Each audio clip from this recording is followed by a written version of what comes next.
So, we are back again, guys. Hold up. Kakaiba yung day na to ngayon, guys. Madaming player ngayon, isang bahay, pati si AJ, nakaka-experience ng may nagpapagamdam daw sa kanila. That is the hardest part. Alam mo yun, sa akin na hindi ko nagagamdaman, ba't sila nagagamdaman nila, may nakikita daw sila na hindi nakikita namin. I think, ganun talaga pag ikaw may-ari ng bahay. So, parang naging haunted house na ang bahay ko. Tumawag tayo ng expert. Sino ba yung expert na yun? Siyempre, si Sir Ed Caluwag. Papunta pa lang siya, on the way na siya. I-explain ko lang sa inyo kung ano yung phenomenon na nagaganap dito sa haunted house ni Doggy. Dapat mansion to ni Doggy, kaso ngayon haunted house na ni Doggy. At saka nung ginagawa tong bahay na to, guys, yung architect pati engineer, dito sa side ng bahay ko, yung pinakamalakas daw is dito sa kwarto ngayon event, pati sa kwarto ni Axel. Malakas daw dito yung multo, guys. Malakas daw dito sa side na to. Super lakas daw magparamdam. So, ako kasi hindi ako niniwala, guys. Like I said, hindi talaga ako niniwala sa multo yung event. Tapos dito, yung sabi nilang isa sa pinakamalakas. Basically, tatlo yung spot dito kung saan yung pinakamalakas. I mean, 4, sabi sa ni Arky. Dito sa bahay ko. Itong guest room na to, pati itong kwarto ni Axel. Tapos, next is dito. Pero may nakita dito si AJ, guys, okay? May bata daw dyan na nakaupo, tapos tumalon. Tumingin daw sa kanya. Sabi ni architect pati ni engineer, dito daw sa man cave, which is nga naging kwarto namin ni AJ. Dito namin tutulog. Super lakas daw. Kahit daw yung mga nagtatrabaho dito, takot daw pumasok dito sa man cave na to. Dito yung stage na gumagawa kami ng pangalawang batutoy ni AJ eh. Tapos dito sa streaming, wala. Tapos, yung pang-4, okay, 1, 2, 3. Yung 4 dito sa hallway. May naglalakad daw palagi. Yung kwento ni AJ, pati kwento ng ate ko, exaggerating, bumukas daw yung pinto palabas. Kaso, yung nakita ko, personally, may 2 eyes, 2 mata, bumukas siyang pa ganun. Matagal. As in talagang, bumukas siya, tapos bumalik. Now, explanation ni Doggy, ang hangin-hangin ng day na yon. Bumukas to. Pero mabigat kasi to eh. Ay, si Bosti, Bosti. Ano? Tama na lang. Porkit andito lang si Iben eh, no? Iben!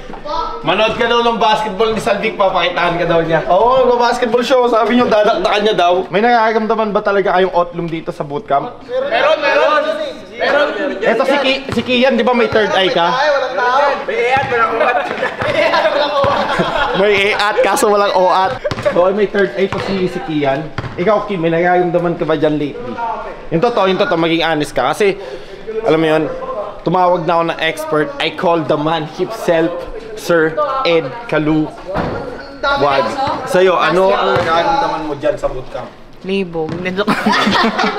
Si Vinjas may third eye eh. Ano, Boss D, ang madalas ko nakikita dito sa may sa may mga basura. Oo.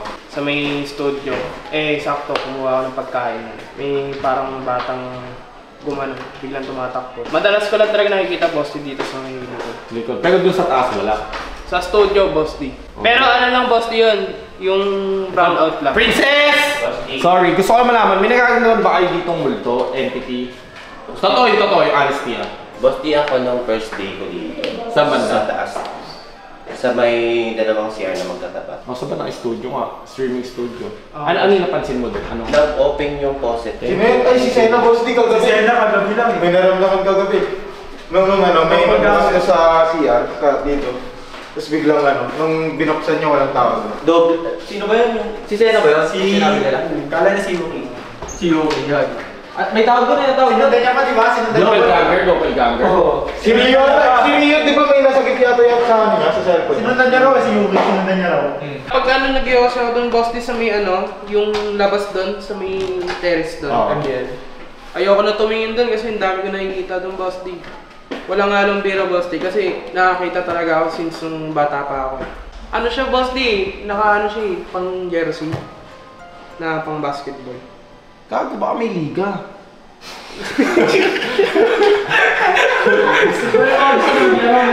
War shot kayo do.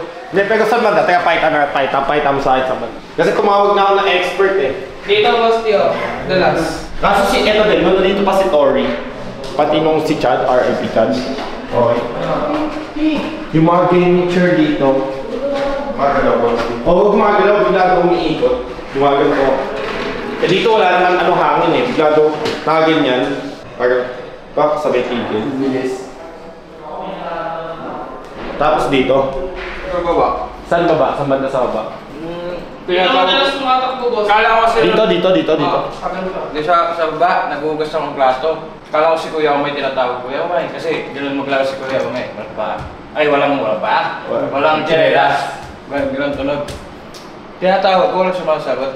Pagkatingin ko, wala naman pala tao. Sabi ko eh. Hindi naman siya ni Doggy. Haunted house ni Doggy. Di ba may ano doon, may window? Ano ba gusto mo mundo? Magluluto min. Paano ba yan? May nakita nga daw, doppelganger ni Yuki. Kaso nakain. Ito mo yung Yung mayabos sa akin yung mga ko sa likod. Yung pagbaba ko sa hagdan, may nakita akong yung pumasok doon sa may kitchen din. Tapos akala ko si Yuki. Bye, mataba. Hindi, basta kasi malapit sa kwarto. Malapad. Hindi ko nakita yung kamay lang nakita ko na may Paano mo nalaman na si Yuki yun? Hindi kasi siyempre, natira po sa baba si Yuki. Sabi nga kasi may kumain si Yuki. Sa Hindi po kasi Sa hindi ko alam na sa kusina. Sa kusin. pala. Palabas ko. Parang Padalaga yung birthday. niloloko mo na lang ako ah. Pero may nagamdaman ka talaga. Tsaka doon din sa yung sa may bintana namin. Ikaw, ano mo? Yun sa same day sa kanya kagabi. Si Yuki nga yun, tangina nyo. Kasi kwento sa akin ni Yuki bago siya pumasok. Kasi kakadating mo lang nung kakabili. Kasi kami natin namin yung Tapos kwento sa akin ni Yuki yung kwento ni Shena na doppelganger niya.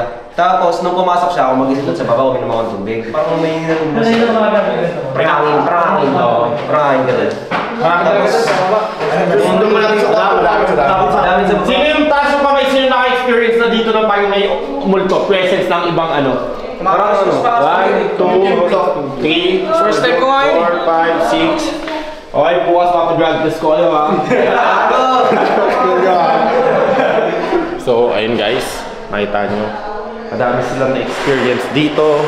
I mean, ako wala talaga ako nagkakita naman, honestly. Hindi ako sa skeptic, hindi ako sa nag-ano sa inyo guys na sasama, baka may nagamdaman guys talaga as in wala. Kung titignan nyo, kung nasaan tayo dito guys is we are nasa overlooking tayo. Kumbaga nasa taas tayo ng bundok. Parang hindi naman bundok pero super lakas dito ng hangin kada umaga. Okay. And yes, minsan talaga nakakatakot kasi kung titignan nyo may puno doon, puno. So pinapaligidan tayo ng puno, greenery. Para sa akin, I think I love it. I like it. Alam mo yun, super fresh. Kasi yung iba matatakotin or hindi ko alam gumagawa ng kwento. Tingnan natin, pupunta dito si Ed Kaluwag mamaya. Check natin kung totoo bang may multo dito. I mean, di ko alam ha. Tayo natin, padating na sila. Okay, nag-message na. Kita kits later. Dito po yung hallway na ayaw puntahan ng mga architect pa ganito. Pati ng engineer. Patayin nga natin yung aircon. Nandito sa akin yung ano. Tawag nga po yung kasama ko. Close off daw po. Ma, Ba't bumukas yan? Ikaw lang. ito nga yung laman ng ano, ba't wala ka doon? Hindi tiyogin mo to. Bumukas? Bumukas yung TV. Isa ba ang pangalan mo, yung babae nagpaparamdam dito? Sagutin mo ako, ikaw ba si Lisa? Alice na naman, yun. Alice. Pero yun ang sinasabi nila, Alice. Ulitin ko, ilan kayong narito? Pwede bang malaman? 2 3 Wala yung buko. Yung sila ating dalawa. Ang galing sa tayo ako yung bulong kanina. Weh? Oo. Yung sinabing 2? Oo. Anong nakita? Naglalaro po sila. Ha? Naglalaro po sila. Dalawa. Kasi sabi niya, amin yung balon. So yun lang yung argument nila. Baka naghahanap kayo ng games nyo makalagay yung family nyo or yung mga kaibigan nyo, eto yung Monopoly Go. Gustong itong laruin. At syempre, nakaka-enjoy pa dito kasi may pagka-strategy siya. So hindi basta-basta lang to yung pindot ka lang ng pindot. It's real time, 3D, ang ganda ng graphics. Pwede siya sa iOS, pwede siya sa Android. Hindi ganun kalaking space kinakain niya. Pang family game, ngayon, pwede mo na malaro sa device mo. Makikita nyo dito, pwede kayo mag-build. Ito, i-fix mo siya. Kasi, ibig sabihin, may dumalaw sa atin na ibang player at sinira yung mga building natin. Level up, may makukuha tayong mga dice. So yung mga dice na yan, like I said, if ever naglago kayo Monopoly men, napakadali na itong intindihin. Super simple na simple siya. Since ako gusto ko fast pace, so lagi kong dinidiin to. Pag tuloy-tuloy na siya. Hindi mo na siya pipindutin, paikot-ikot na siya. Kunin natin yung mga gift box.